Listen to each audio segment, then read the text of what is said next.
as a sync agent, Chase and I, we're in the business, we're selling emotion. So we're only as good as the artists that we work with and their songs and the storytelling. If we work with artists that all they write is love songs, hey, that's great. But, that's only one sliver of the pie when we're getting briefs. Do they have those qualities, the it factor, uniqueness in the voice, the production? Do I feel it? Just, it's so subjective. What I might feel, you may be like, it's whatever. So then as far as how often, that's a continual, we do have, our label partners and clients that we work with, a handful that they continually give us new content. But still, what I really get up in the morning and amps me up is working with, independent artists that they're just doing it on their own. And I find them on Spotify or find them in the IG feed. We have countless stories where, working with an independent artist, we help place them and their team behind them. They blew up the next day. They got signed to a label. Flora Cash is one example. We worked with Lenka, early days, and then they go on and get signed. And then we're like, hey, that we did what we had to do as a sync agent, get the looks, get the placement for that artist, and be part of that team, because it's so integral as an independent artist as you're building your team.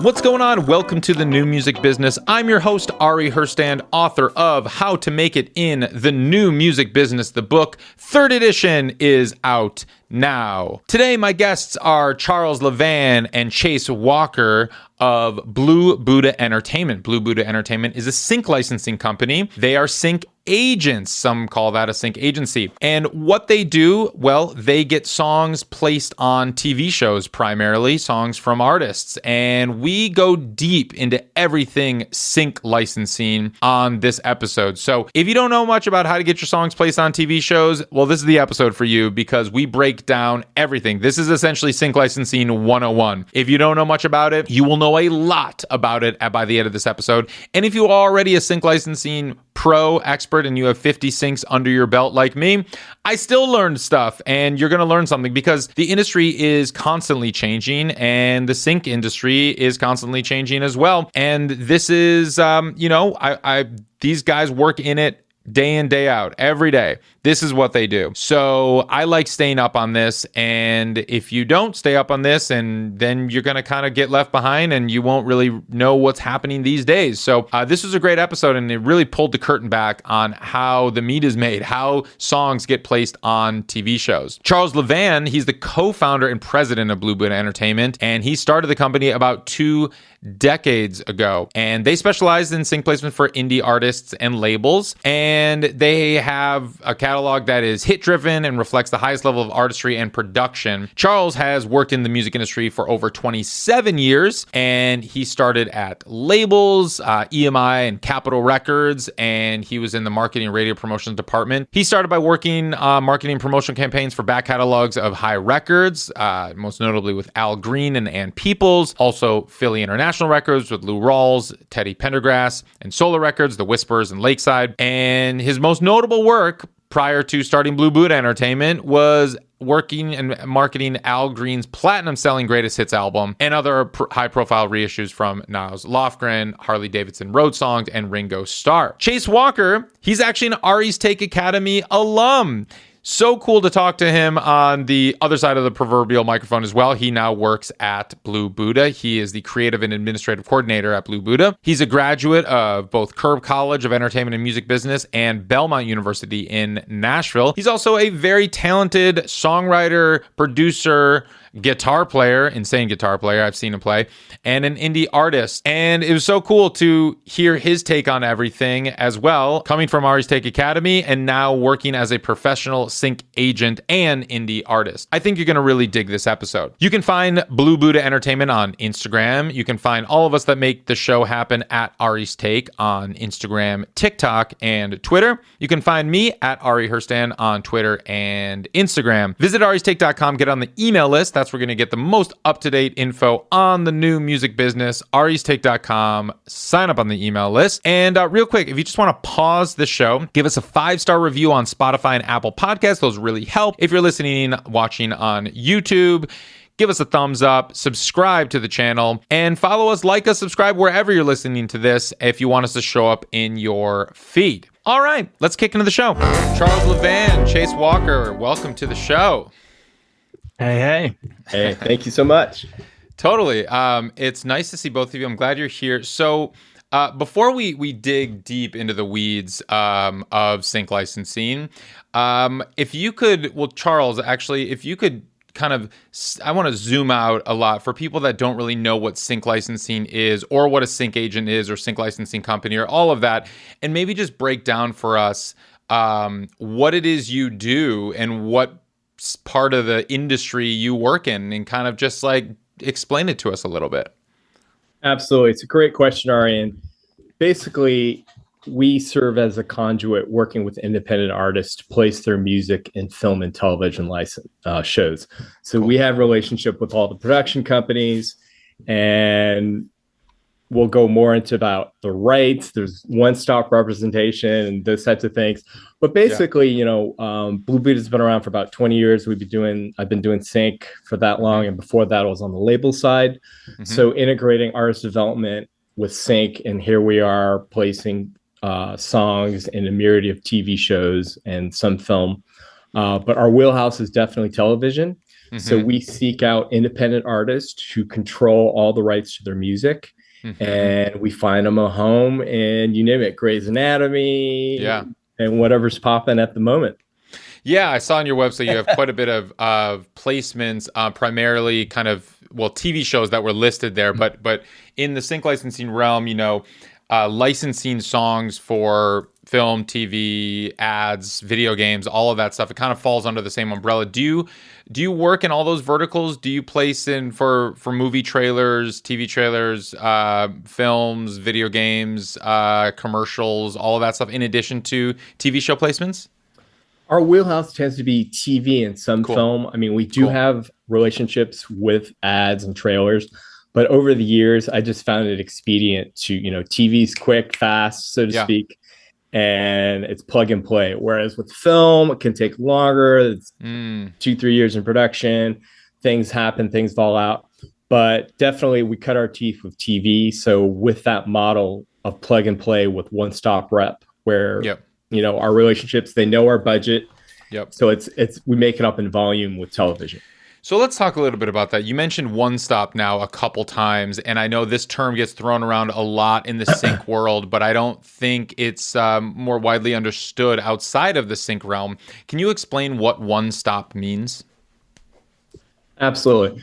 So when an independent artist controls 100% of the rights to their music, so in other words, the master side and the publishing. So in the old days, if they were on a label and maybe they had a publishing deal, then you had to go to Capitol Records to clear it and say Sony Publishing. So you have two sides to the equation. So with independent artists, we're one-stop rep, meaning one phone call to Blue Buddha, and we clear 100% of the rights to the master and the composition. So the music supervisor or production company only needs to make one stop around town instead of maybe 2 stops if there's only one songwriter, or potentially 5 stops or more stops if you're Travis Scott or Beyonce and you have like 15 to 20 songwriters, because that means 20 publishing companies you need to clear. Because for the record, if you license a song to film and TV, that's called a sync license. And you can't just get the rights to the recording. This is where it gets super confusing, because when you distribute a song to DSPs, to Spotify, Apple Music, etc., you don't need to necessarily get permission to from the songwriters to distribute that song. And especially if you're doing like a cover song, you get that mechanical license, but you don't need that permission necessarily. And you don't need the permission even if it's one of your quote unquote original songs from all the publishers, because those DSPs will pay the publishers and the performing rights organization, mechanical rights organizations, all of that. Totally different set of rights than when we're dealing with sync licensing. And that's what I want to make super clear, is because a lot of people get very confused as to what rights need to be cleared and why they can't just place somebody's song in their video or in their ad or in their TV show or in their student film, for that matter, because it's just a completely different set of rights. So as a one-stop Blue Buddha, you work with indie artists, like you said, and so and I want to clarify a little bit. Do you work with artists, let's say, that have multiple co-writers on the track, or do you only work with artists that it's a single songwriter and they control the master as well? Yeah. So, Ari, at the end of the day, to your point, it's all about the song. And if there are cases where there are co-writes, then, we make accommodations and everybody's aware of it. And we'll have an admin piece of doc that all the co-writers sign. So they're aware of Blue Buddha and it's seamless. And yeah, so we definitely. Cool. So, if you start working with an artist and they're like, hey, this is a song I think it'd be great to get synced, and you're like, yeah, we love this song, and then you say, well, I have a couple co-writers on there, you could theoretically just go to the co-writers if they're not repped, let's say with a publishing company, and be like, hey, can we get permission from you to sync this to go work this song for sync placements? And then you just kind of have them sign, you said, like an admin agreement, is that right? Exactly. Chase he's the pro. He lays with a lot of artists on that side. But yeah, you hit it. Chase, is there anything we want to add on that? Yeah. We have an admin agreement that's separate from our standard artist agreement. Okay. That way we can give that admin template to the artists, have them sign among their co-writers so that essentially they are the administrator among their co-writers to give us administrative rights on their behalf. Got it. So that makes sense. And to clarify, because we're dealing with a completely different set of rights than most artists are familiar with, because most artists just are familiar with how to get their songs onto Spotify, and that's about it, where the education stops.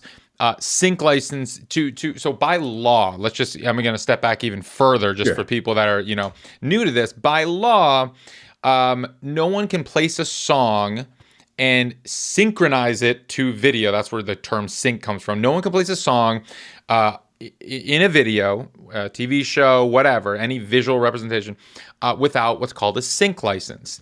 And you need a master use license, which is essentially the rights to use the master recording, that's master use license, and you need that sync license for the rights to use the publishing, the song, the underlying composition. That's when you said both sides. Just to break it down a little bit further, we have the master side, who controls the master rights. Sometimes that's a record label, but this day and age, most of the time it's the indie artist.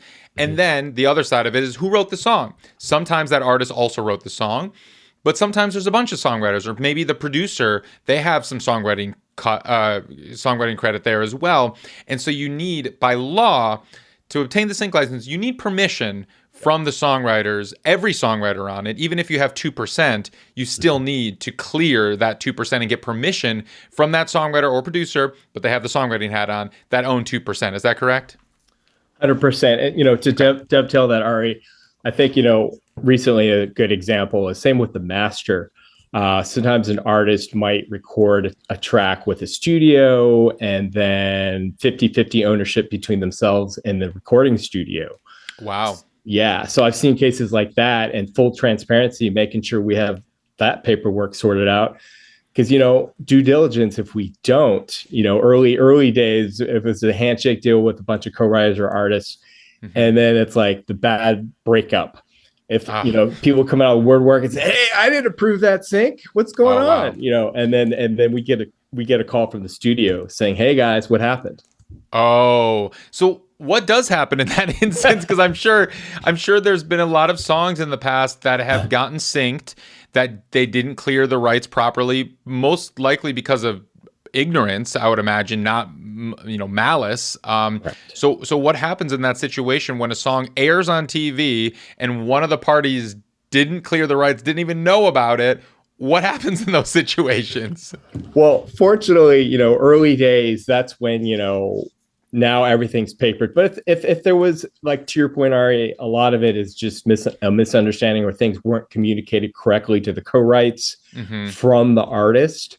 So that's where we step in. If there's a manager, or we'll talk to the legal team of the independent writer or the co-write and say, hey, here's full transparency. Here's what the deal was. We weren't, because we have to take the word of the artist. Like, hey, or there'll be cases where, like, oh, I forgot that my co-writer is administrated by Cobalt or a third-party admin.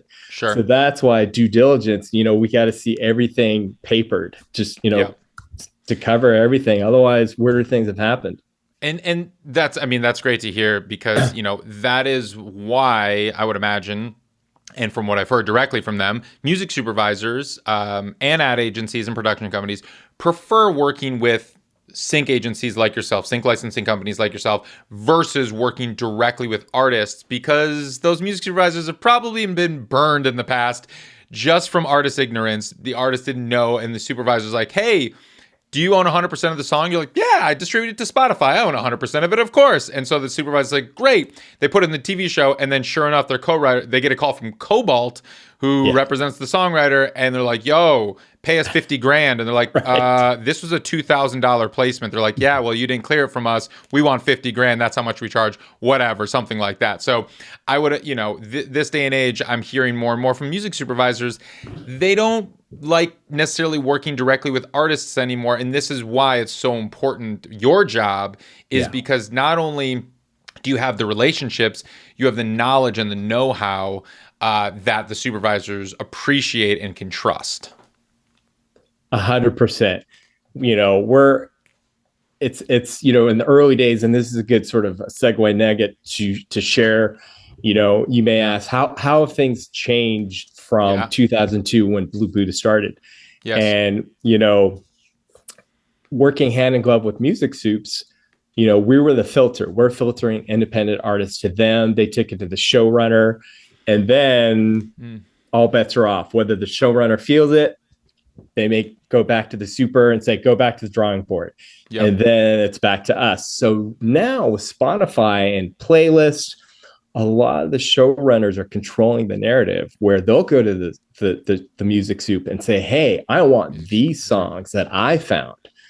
And then because it's, because when I started out, there was no Spotify, there was no SoundCloud, and the only filter was independent sync agents to say, hey, we're scouring the earth and the world for these great songs.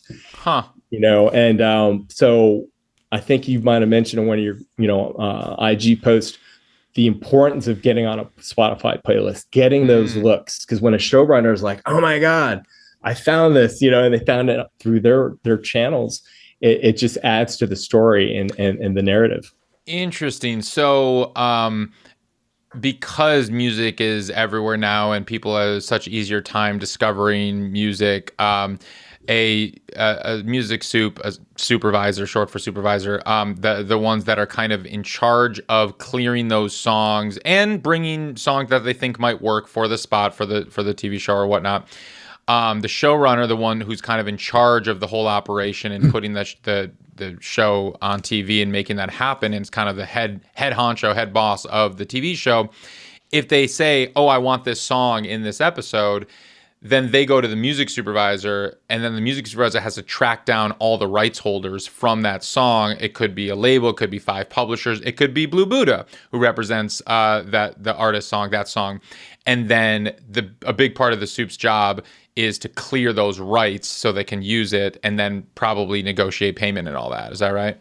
100%. And to dovetail it full 360 to what you said, their bandwidth, it's they got the creative, they're clearing their budget, they're dealing with the studio, the politics. So having a sync agent they've worked with over the years who gets and knows their process saves them. They're already getting 5,000 emails a day from the world, from everybody.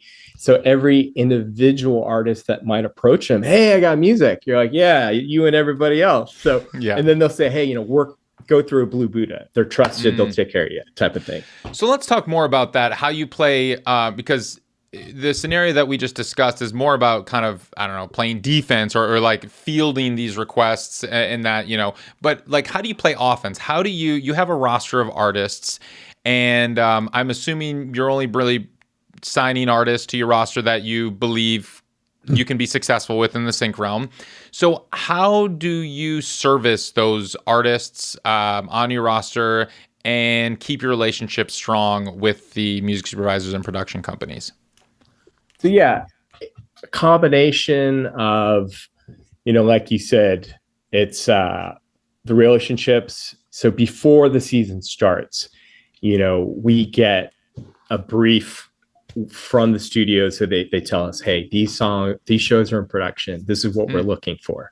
Oh. So once we have that scorecard, we take that intel, and then Chase and I will look at, hey, who do we have in our catalog or library that are going to fit? And if we don't have these songs, we need to either go and acquire them within this window. Yep. So that's one approach, is having the intel of knowing what's in production. And then sort of the passive way, if you will, is we send out through marketing and promotion, our digital mailers that we send out every two weeks, depending on the flow of things. Mm-hmm. And then the third component is either, pick up the phone, go out, press the flesh, have some lunch with the supers, sure. And solidify, hey, what do you got? What are you working on? And it's then hopefully, planetary alignment between those three things. Cool. They will sync up. So Chase, when a brief comes in, talk to me about the process of, well, first explain what a brief is, and then talk to me about how you go about pitching and finding those right artists for the spot for the brief. Yeah. So to preface, the term brief gets thrown around a lot, and it sounds very official. Like there should be one consistent format in a briefcase, potentially. Right.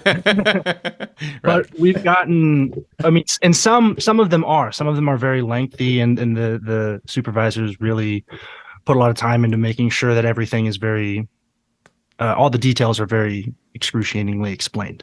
Okay. But then others can be as simple as a single sentence, or just a reference track, like, hey, we just need to replace this.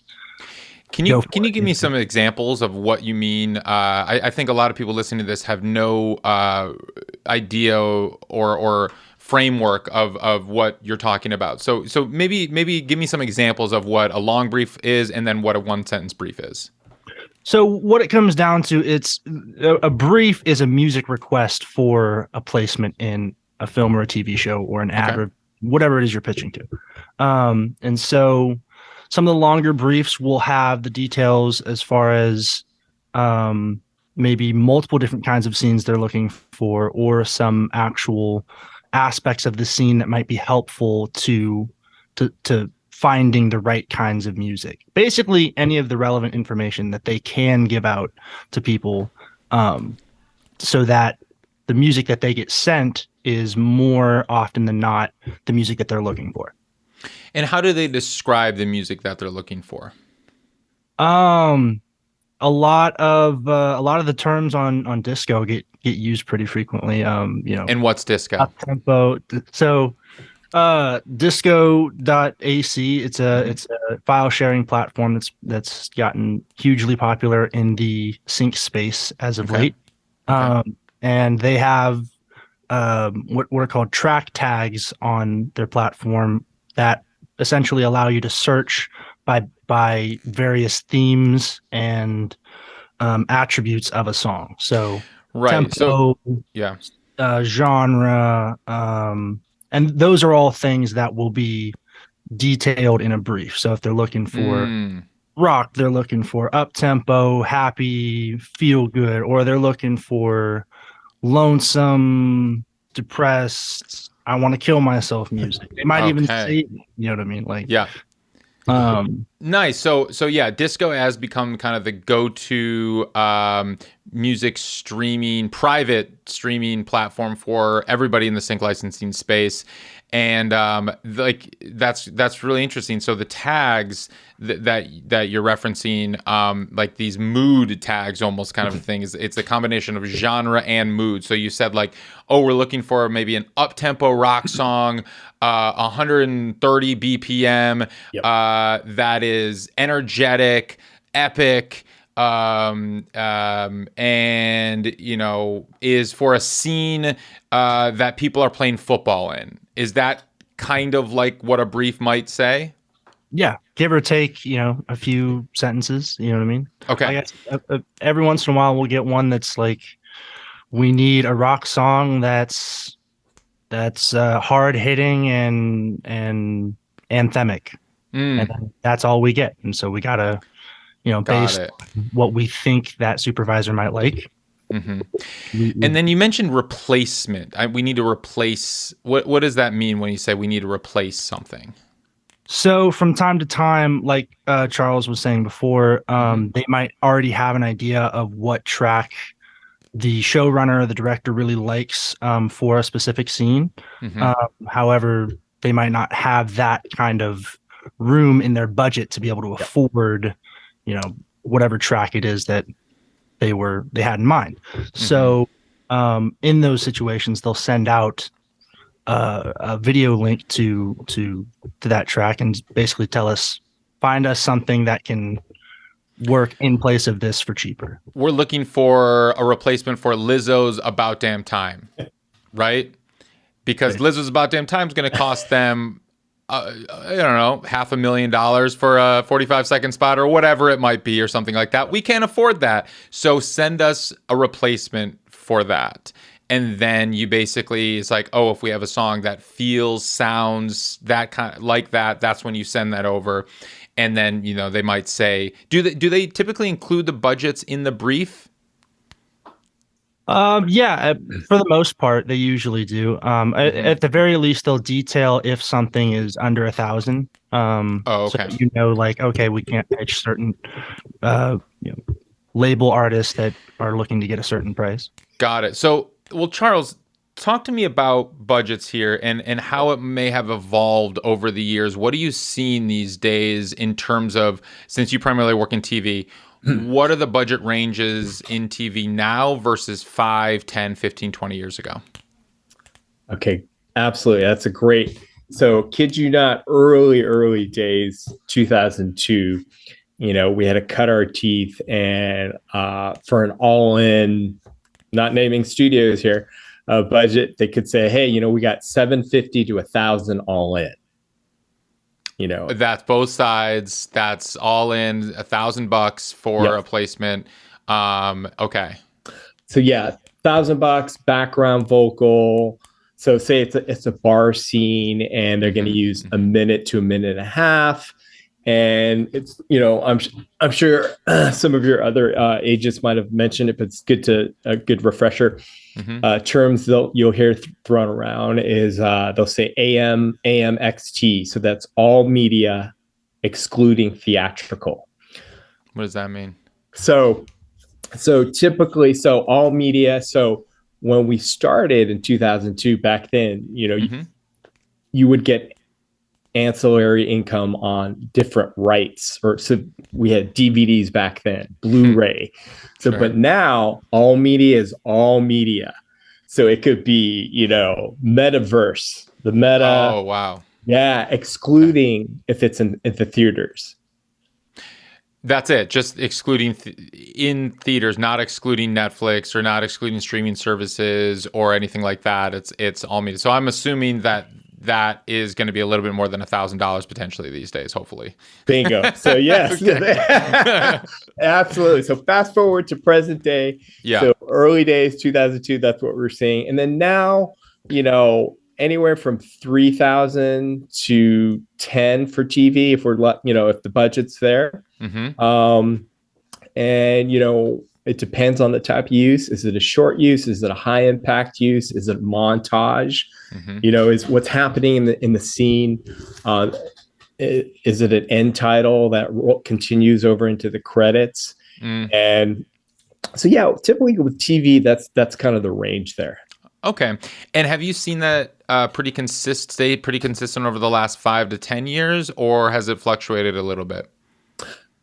Fortunately, it's stayed relatively consistent. And here's a good qualifier that you kind of touched on. With bigger artists, a la, say if it's Harry Styles, whoever, if an artist on a major label, if the budget is smaller, they won't say no, because they want the look. If it's a great use, you're right. In the early days, so to speak, 2000, what have you, 2005, if it was, they could say, hey, we want, 50 aside. So, 100 grand or 200 all in. But now if the showrunner says, hey, we only have 75,000, they say, hey, well, they'll take it because they know the performance income is going to be great. If it's a Grey's Anatomy, or if it's a syndicated show that airs worldwide, and you're hearing a hit track, and that just dovetails the marketing and the promotion that So are you finding still that the majors are? So I guess I'm a little confused. Are the majors still charging those big rates? You mentioned 50,000 aside. That means $50,000 for the master side and $50,000 for the publishing side. Because typically in sync, it's split 50-50. For the most part, the master rights holders, typically the label or the artist, get 50% of the money, and typically the publishing side gets 50% of the money. But are you still seeing that the majors and the big artists are commanding and asking for those massive amounts, or is it going the other way, like you just said? They just want the look, or they want the exposure, and they don't need the money as much. Has that changed at all, or where is it at right now? I mean, I'd say it's a combination, because, as we all know, if we watch a given show and the number per episode, sometimes there might be only 2 or 3 tracks, and if you take a whole season, so, the number of opportunities to sync up a song in a show, it's not like 10 songs per episode. Depends on the show. So that said, I think, certain major publishers are going to always toe the line and, quote, they're not going to change their strategy. And some of them are going to be more flexible and say, hey, we need the look, let's move the ball along. So I think it really comes down to what publisher, the labels, and that's another good strategy. We do work with some artists who maybe we just represent the master to, and then a strategy is to have a relationship with the manager, because the manager can get in between the label and the publisher and say, hey, play ball, just make this happen. We need to further this artist's career. This is a good look. It's a great placement. And so in those cases, would it not necessarily be 50-50? Do you, if you only represent the master and the artist/manager artist want that placement, maybe the publisher? So here's a concrete example. I'm assuming when you say maybe you represent the master, you're talking about cover songs. So let's say I record a Harry Styles cover, and let's say that the song is solely, well, let's say the song's written by 5 different hit songwriters that's part of that Harry Styles, camp. And I record the cover, so I own the master. Now, Harry Styles and his co-writers, all 5 of them or so, they're publishing companies. They know this is a hit song. They might say, we're not going to go less than 50 grand. And then the music supervisor might say, well, I only have 55 grand. And then me as the artist be like, you know what? 5 grand is better than no grand. And it's a really good look, and it's going to be a good placement. I'm happy to take $5,000, even though they're making 50 grand on this, but they're splitting it amongst the song. Does that happen, or is it always 50-50? No, absolutely. That's where it does happen. Okay. Yeah, definitely. Though, and like you said, something is a little bit is better than nothing at all. And in the case of a cover tune, that's where that comes into play. And then, though, to clarify, there are cases where we'll work with an artist. They may own their master, but they're published by a major. Okay, got it. So it's their own song too. Got it. Yeah, exactly. And I'm cool with that, because if I think they're going to, before they get signed to a label and blow up, then hey, we had an opportunity to work with them and give them some looks, and then we'll take, say, 20% of the master, or whatever the number is. Cool. So yeah, let's talk about the business model of sync agents like Blue Buddha, like yourself. What is the business model? How do you make money? 100%. Yeah, great question.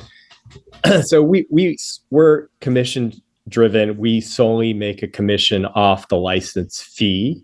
Okay. And that can range anywhere. If it's a signed artist, we're looking at 20%, because there's a label behind them. They got machinery.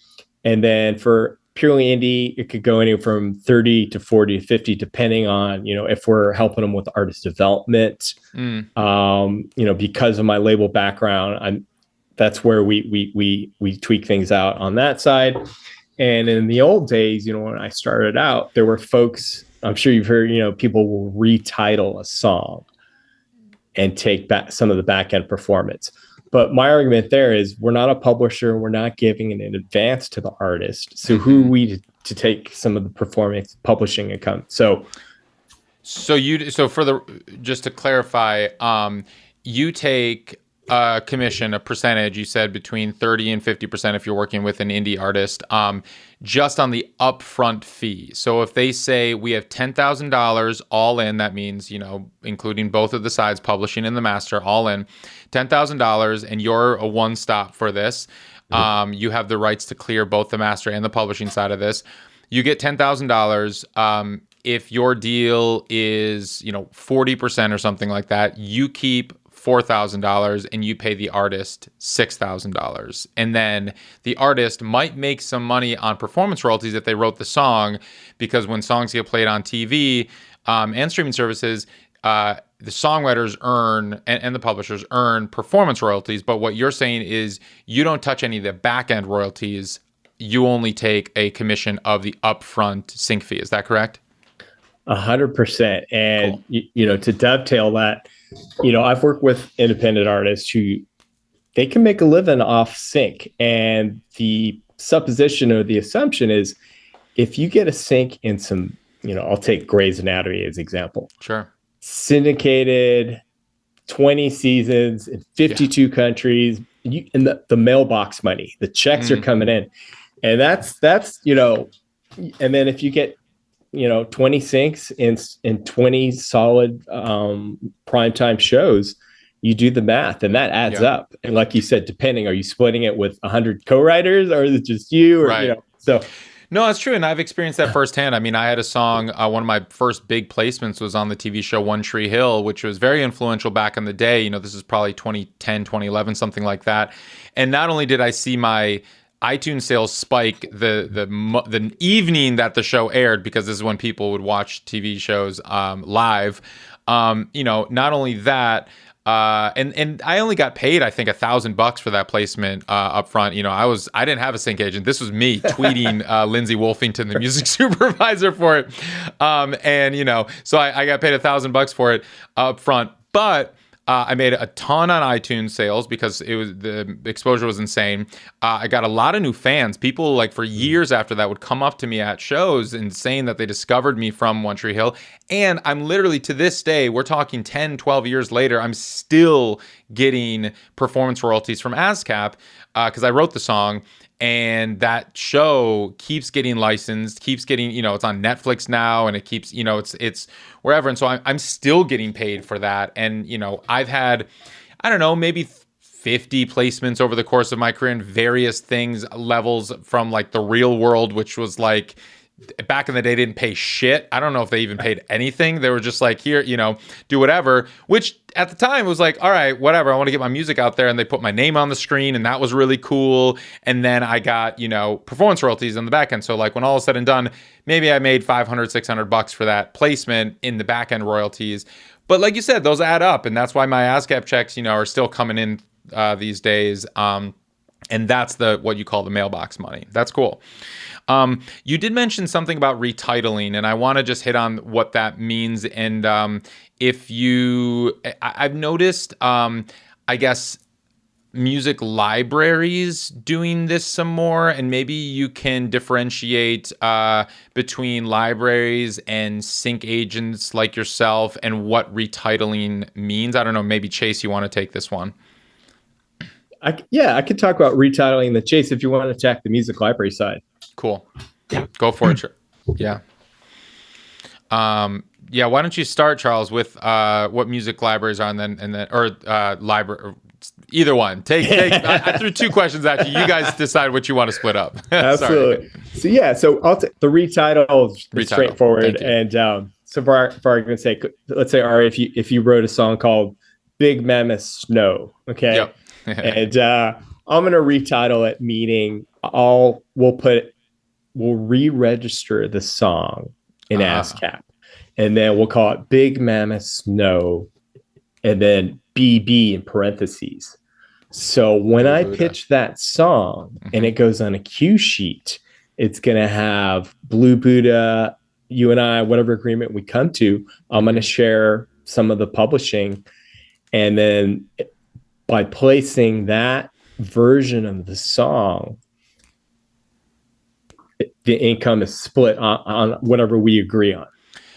Got it. And so you're only so the people that do the retitling agreements and this is so they can track what they got on their placements. So like if you pitched a song to a TV show and they use the version that you pitched, it's the same song, you would know that was your work because they used the title of the song, Big Mammoth Snow BB, versus my version, which I distributed to everywhere else, Big Mammoth Snow. That's it.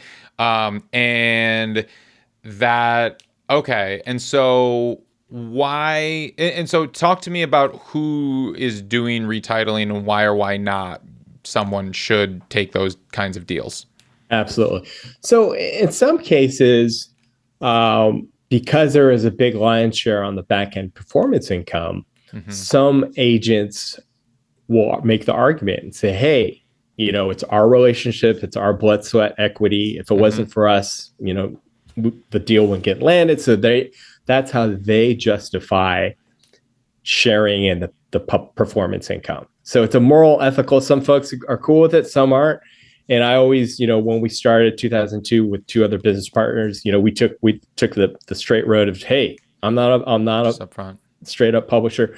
And then the other approach, some individuals will retitle where they're working with, say they work with 5 different sick agents. And then it creates a quagmire. Because if there's a bunch of the same song, but it's retitled, there could be ramifications later, confusion, and on the cue sheet, it gets messy. And I'm assuming music supervisors probably don't want to be pitched the same song by 2 different sync agents, because then the supervisor's sitting there like, well, who owns the rights? Who do I clear this with? And now they're probably getting a little afraid that there's some funny business happening on the back end, because typically they're used to dealing with one party that controls or represents the rights to clear that song. Is that right? Yes, and that's a great segue to exclusivity versus non-exclusive. When you're exclusive with a sync agent for a year, for argument's sake, it actually gives us leverage. Supers love seeing that they know we're committed. They're not getting 5 calls, 5 pitches, and their inbox is blowing up from a bunch of agents. So then that would be non-exclusivity. And then it just shows, hey, we're committed. We're going to give it our go for a year, and we're not going to hassle the super with 20 emails. What's going on? So that's the benefit of going exclusive. Okay, so Blue Buddha is exclusive, and in that, if you work with an artist and they give you the list of songs that they want you to work for them, your agreement says our term is maybe a year. and we have you're giving us the rights and the permission to be your exclusive sync agent, meaning you can't go work with anyone else, another sync agent, a music library, anything, to work your songs that you've given us for the year. Is that what exclusivity means? Correct. And actually, there's a little wrinkle there that over the years, there's exclusive already to the song, and then there's exclusive to the artist. Okay. So, we worked out cases where, say if I were pitching your songs, hey, Charles, I got 100 songs. I'm going to give you 50 exclusive. And we're going to delineate those songs in the Schedule A. And then Schedule A is just a list of songs at the end of the contract. 100% correct. And then full transparency, you'll say, hey, Charles, and then I'm going to have, Chase Music pitch my other 50 songs. But there's no overlap of the songs. Got it. So Chase, talk to me about what a music library is. I'm assuming this falls into the non-exclusive category, and how this all works in that side of the industry. Yeah. A music library, you can think of the difference between a music library and a sync agent, sort of similar to the difference between if you're looking for a photo going to a stock photo website or going to an independent photographer who has their catalog of curated photos that they've selected themselves. Now, within that, music libraries tend to work more with producers who can crank out a ton of instrumental tracks on a very consistent basis, where sync agents tend to work more with artists who are creating music more in the space of developing an artist brand rather than just pumping out content as much as possible. And so the difference in those business models tends to be that music libraries tend to get a greater frequency of placements overall, but those placements tend to be slightly lower budget because they're not the kinds of tracks that are getting the big budget, right in your face, plays for 2 minutes across a whole scene kind of placement. Got it. Okay. And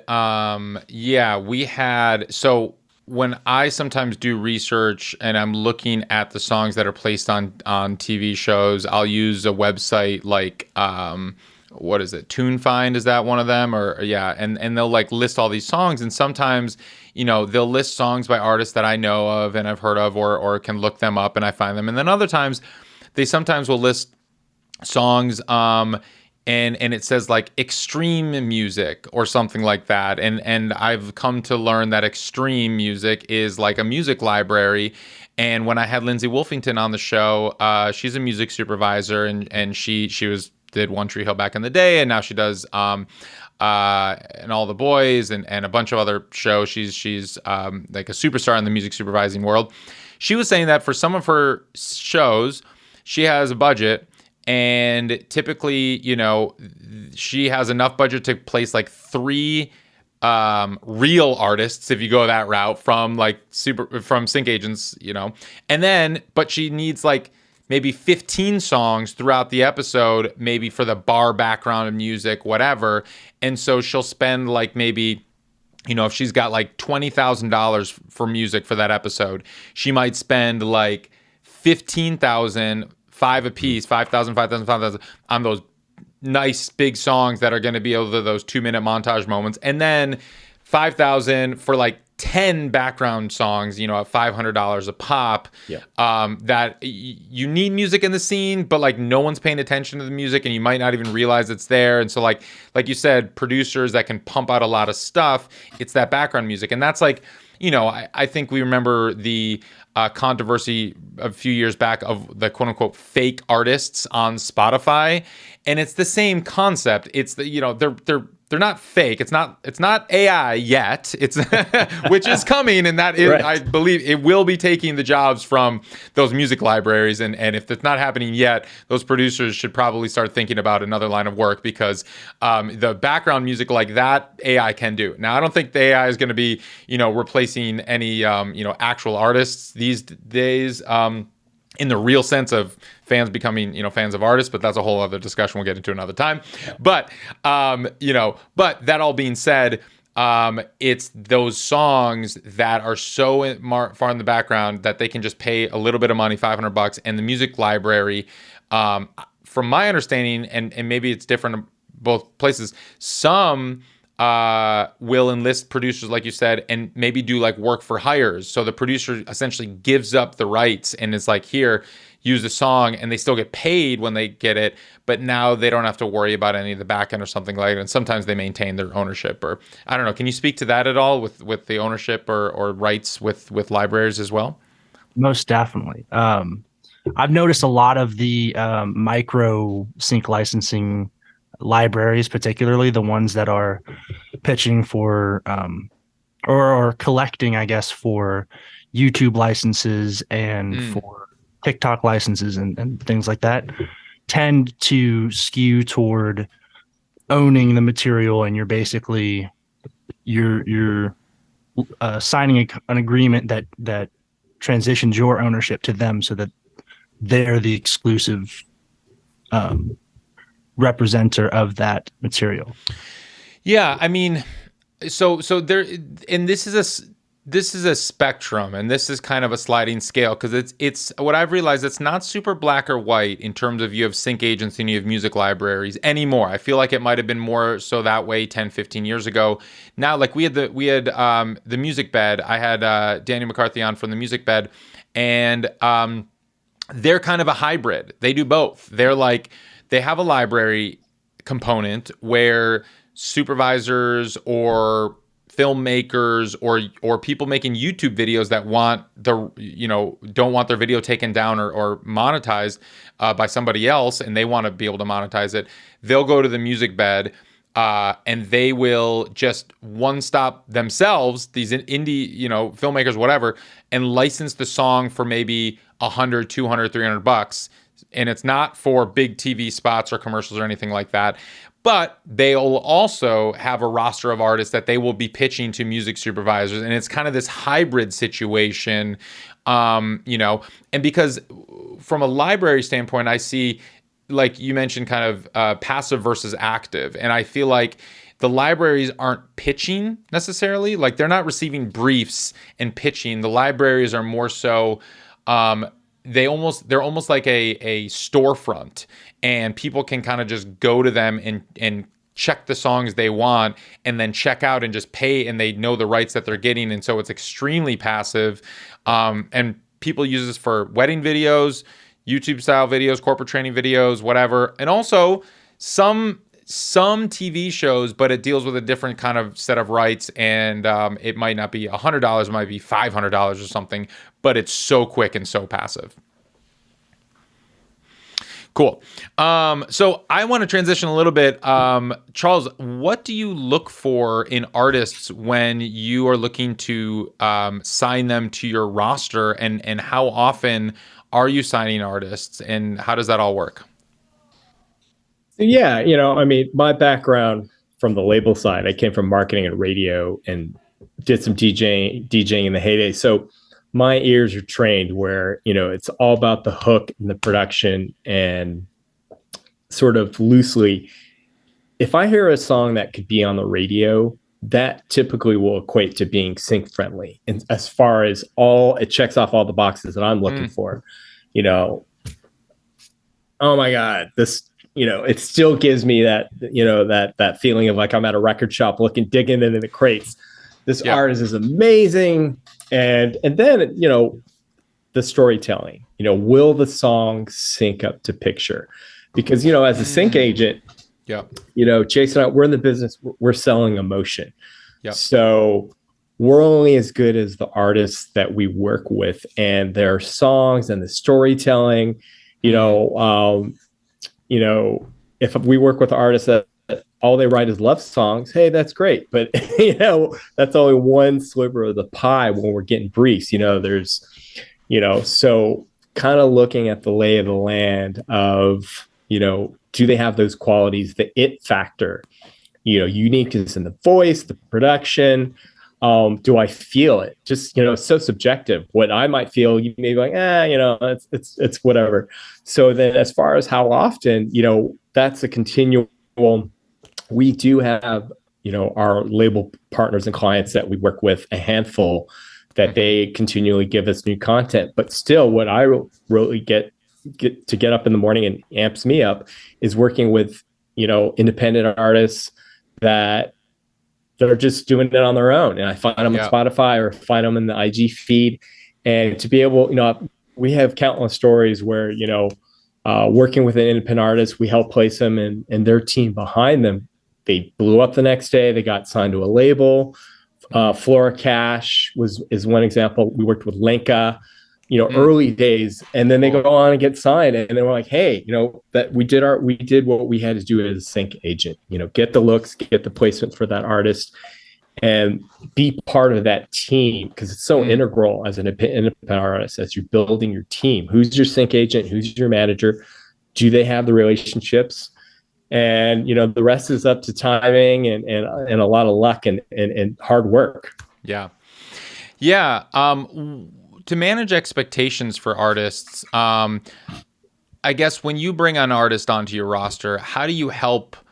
Like, what should an artist expect? How many placements should they expect? They now have Blue Buddha Entertainment, widely respected for 2 decades in the industry, working on their behalf. Are they going to be millionaires tomorrow? Are they going to get, placements every other day? Like, what are the expectations and how does this work? Like, how do you communicate to your artists so they can manage those expectations and know what to expect? So, it is now, compared to early days, it is a longer slog, so to speak, as far as, competition. There's, everyone has a studio, everyone has the talent is there, with libraries, independent artists, globally, we're competing, with publishers, labels, art, music's everywhere. So then whether does the song sync to picture? Mm-hmm. So to manage the expectation, if we work with artists and we get them those looks, meaning, at the end of the day, after a year or 6 months, and we say, hey, we pitched your songs to these shows. We didn't get the placement because creatively it didn't fit, but we got you the looks. So at the bare minimum, getting those looks where is your song considered for a placement, and having those relationships. So, are they going to be swimming in the dough year one? Maybe not, but it's building that story. And when we do get that first placement, then we use that as marketing promotion. And then maybe we'll do a meet and greet, if the artist is performing, get the soups down. Because as there's no replacement for seeing an artist live and in the flesh. And, when a super experiences seeing an artist perform live and then they go back the next day, they're working on a brief, that song is in their head, like, I can't, that hook is there. And then when they're going through their music of 5,000 songs, they're like, hey, Chase Walker Band, boom, he's a great guy, I want to help him. I love that, and that's a really great point. And going back to my One Tree Hill placement, I had actually tweeted that song to Lindsay 5 months before it got placed, and stayed in touch over Twitter and kind of stayed top of mind. And granted, this was 2010, things worked a little bit differently then, but at the same time, like, when there was an opportunity to place that song, she clearly had been like either listening to it or had filed it away in a folder that was like this here with the metadata that Chase was talking about earlier, with kind of the feeling, emotion, lyrics, with the refrain and whatever. So when she needed that song 5 months later, that's when I got the contract. and I had like 5 hours to sign it. And that was like kind of like, it was 5 months and 5 hours of like, to get that placement. And so, I mean, that's a really good point that you're talking about relationship building, and music supervisors are music fans too. And so it's like, I mean, I remember hearing music supervisors speak on panels talking about how they were huge fans of artists that had been pitched to them. They hadn't had an opportunity to place their song, not because they didn't like the song. It just, like you said, creatively, it didn't fit in the spot. And that, I think, is like the hardest thing for artists to wrap their head around, is that if they don't get placed, it's not because their music is bad. It's because it doesn't fit specifically, exactly to the producer, to the director, to the showrunner's liking. Yeah. And it just doesn't fit in that one very, very, very specific scene. It might be the best song ever written. Right. But if it doesn't fit the scene, it's not going to get used. 100%. Go for it. Thanks. Yeah, no, 100%. Just because it popped back in my mind, Ari, a very specific brief we got the other day, and I'll be succinct as possible. But basically, it was an overhead montage scene. Someone's in paradise on the beach. So first half of the song has to be joyous and celebratory. And then there's a switch. The person picks up the phone, they get bad news. So the music has to pivot into despair and dread and melancholy. So the big ask is, how many songs are going to start out happy and then sad, and the lyrics? Yeah. So that was a tough one, and then whether we have it, then, being zen with the supers and say, hey, thanks, but we'll get you next time. I'm not going to waste their time and send them 10 tracks that don't fit.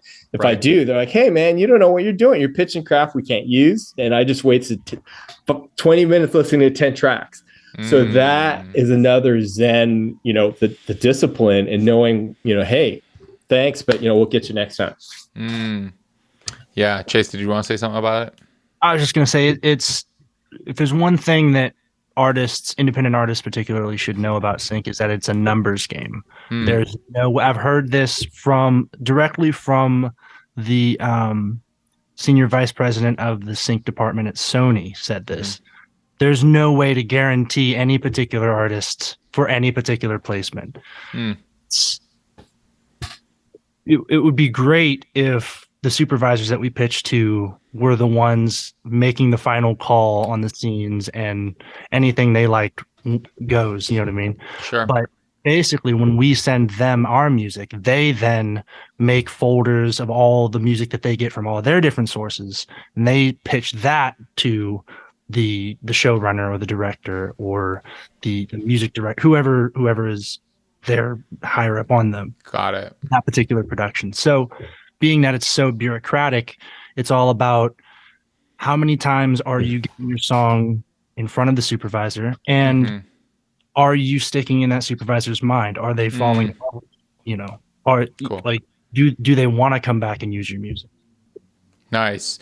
That's great. And that's, that's super helpful. And I think puts things in perspective, because, as I wear two hats, frequently, I wear the artist hat, and then I can wear the manager hat or the business head hat or whatever. And like, when I have my artist hat on, it's a very emotional hat, and I take things extremely personally. And then I have to switch hats and put that manager and be like, no, let's keep it in perspective. Like, it's not because you're worthless. It's not because your music sucks. It's because it doesn't necessarily work right now in this spot. And like, you gotta think about that. So, I guess, what is your biggest piece of advice? And I want to hear from both of you on this, for artists that want to be successful getting their songs synced. What's your biggest piece of advice for them? Charles, why don't you start us off? Sounds good. So I mean, straight off the bat, I would say, do your homework. Whether that's, if you're deciding that you want to work with a sync agent, let's say you do that route. So, hey, know who you're approaching, what kind of, if they approach Bluebuda, all right, Bluebuda is who's our roster, what type of music do we vibe with, and then do your due diligence. Can you talk the talk and walk the walk? If I say, is it one-stop rep? Do you have co-write splits? I'm not sure. So then, that's a non-starter because, time's of the essence in these deals. And then the second route is, if they decide to go with their own with music supers, same thing, do your homework. But, I'm always going to advocate and say, hey, benefit of working with an agent, you're going to have a higher hit ratio of going through a seasoned vet versus, if you try it your own. But if, there are cases where artists will go into events and make relationships with supers. And, but it takes time. That's a perfect example. Lindsay's great. Her from back in the day, but now more than ever, they're bombarded, and it's so do your homework, due diligence on both sides. Cool. Chase. Oh, absolutely. Yeah. Definitely for any artists out there looking to get syncs, definitely find a sync agent, because I think most supervisors are just too busy to be, if they even listen to your music in the first place, that's fortunate enough. And if they decide that it's good enough that they want to go through the trouble of making sure that it's clearable because it's from some random person that they don't know, that's, you have your odds get less and less and less, basically. But the other thing is, look up, artists that are making stuff, the artists that you take inspiration from. Who do you make music like, and what placements are they getting, and what of their catalog is working for them? Go find a sync agent that works with that kind of stuff. Well, that's great, and I love that. And Chase, I'm actually curious because you being a musician yourself as well, when you're creating and you're writing or you're in the studio recording, do you think about the briefs now that you're a sync agent and a musician? Do you have that sync agent hat on when you're in the studio recording and writing and recording? That's a really great question. And honestly, we could have a whole hour-long conversation just about this. But it's a tough balance between writing something that doesn't get in the way of it being widely applicable. Because like I said, it's a numbers game. So universal, anything that you're pitching for sync, you want it to be as widely applicable to any scene as possible. Well, not any scene, but like as many scenes as it could. Sure. But then on top of that, music supervisors really want to hear something and really want to place something that has that artist touch to it. That doesn't sound like it was crafted specifically for a fight scene or whatever. They want something that feels authentic to an artist. Sure. And so it's just about balancing the decisions that you make in the writing and the recording process, as far as like, how artsy should I go with this? How multidimensional can I make this without going so complex that it only fits one specific scene?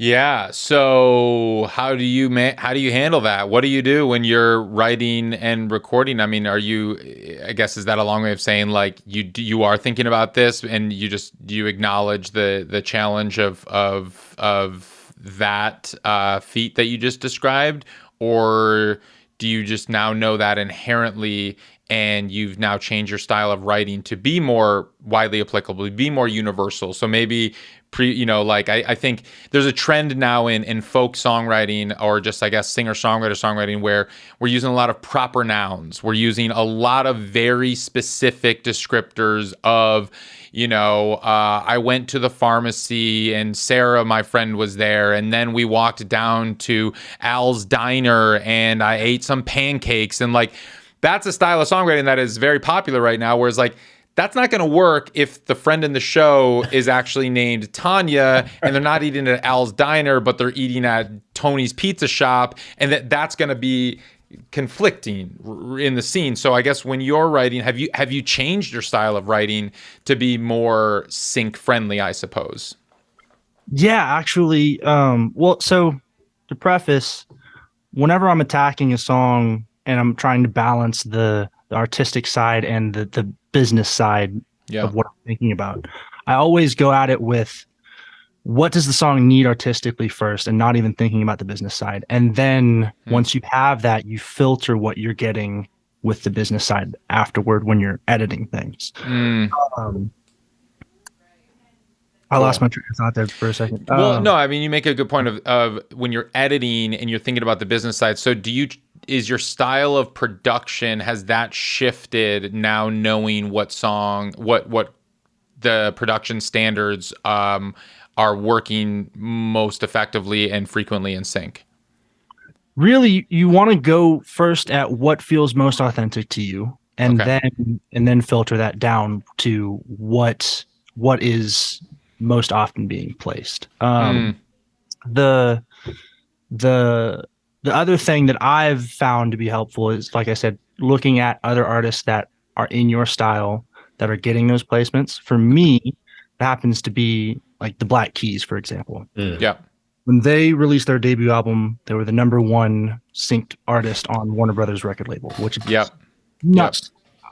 Yep. But a lot of their music, a lot of their early records are covers of these older blues tracks. But the writing in those tracks tends to be similar in that it all leads up to a memorable hook line that's simple in the chorus, that just covers the idea in as simple a way as possible. And you write out a verse that leads you into that makes that chorus make sense. Write a second verse that maybe twists that idea slightly, but is really just kind of regurgitating the same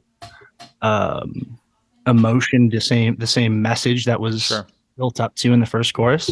And that's if your song is about 3 or 4 different things at one time, it tends to break down the impact that song will have on that one main thing that you were initially writing it about.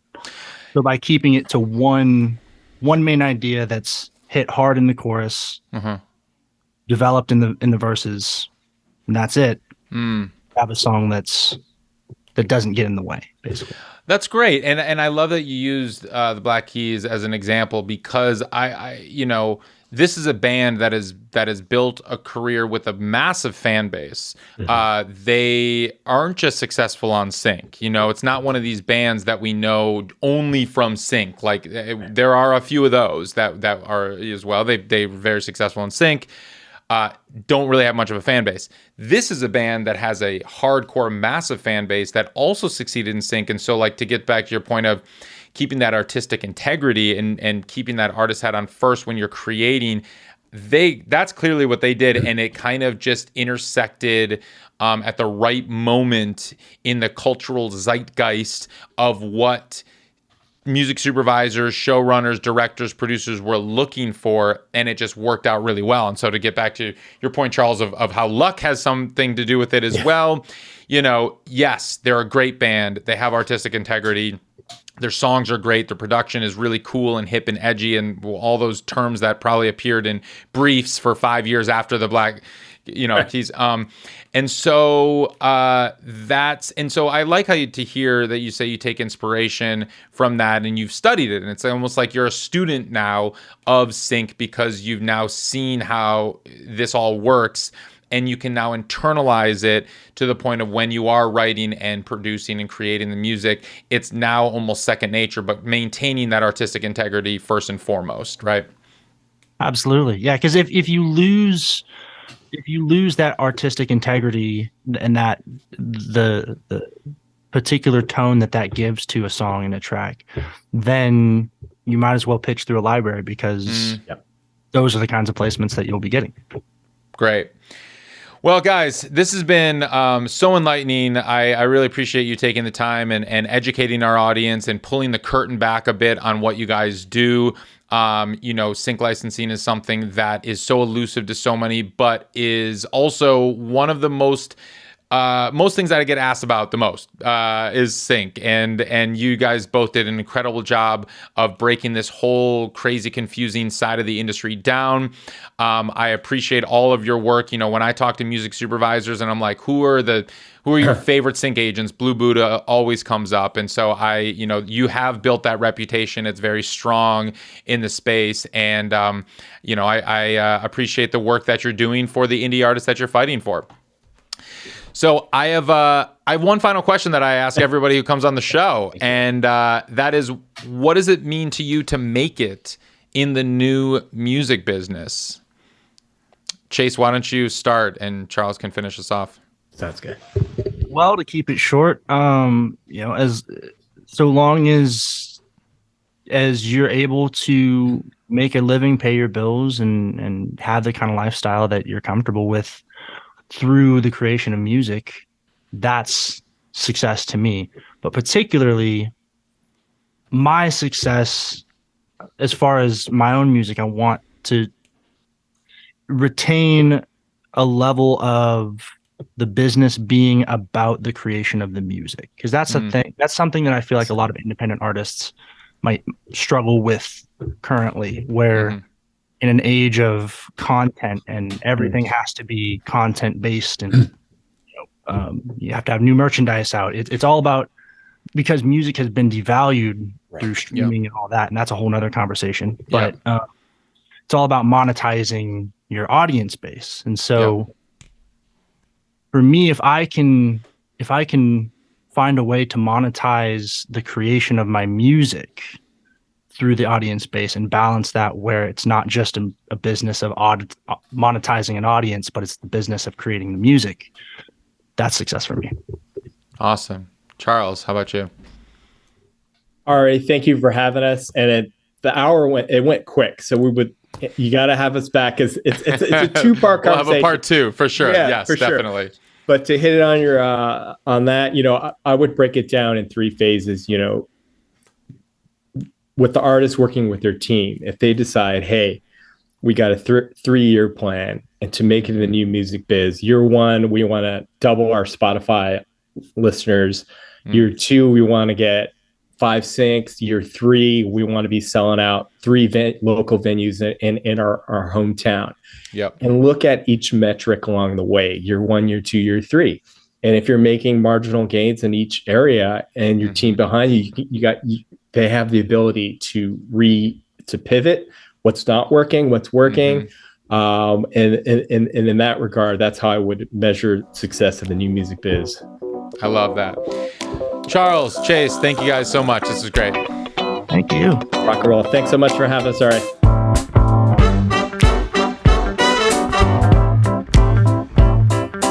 Today's episode was edited by Maxton Hunter, theme music by Brass Roots District, and produced by all the great people at Ari's Take.